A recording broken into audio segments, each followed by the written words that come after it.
G'day, g'day. It's Nick here from Wicked Wildlife. And today, we want to have a look with this little fella and talk about why do kangaroos hop.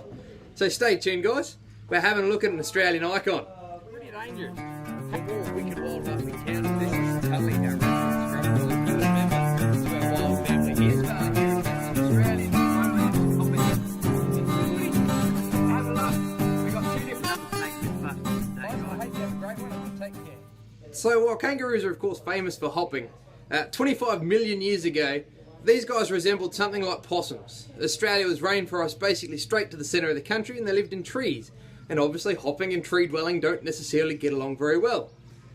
However, as Australia dried out, we got bigger and bigger spaces between food and water, and these guys needed to find a way to get from point A to point B as efficiently as possible without expending energy to get from food to water and the like. So the way that hopping works, you've got to think of it like a bouncy ball. You bounce the ball once and you get a couple of bounces off that same amount of energy. And when these guys hop, about 70% of the energy that's required to get to that next bound is generated by those elastic tendons. It's recycled. When a human being runs, only about 15 to 20% is actually recycled in these tendons. So it means these guys can travel big distances without having to put in effort every single bounce. On top of that, it even actually helps them breathing. You see, you don't notice it, but when we breathe in and out, muscles are actually contracting and squeezing to do it.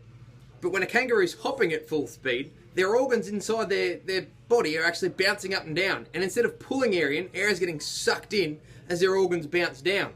So it's so efficient that it even saves energy breathing. As well as this efficient method of hopping, they've also got a heart that for their body size is twice the size of a lot of placental mammals.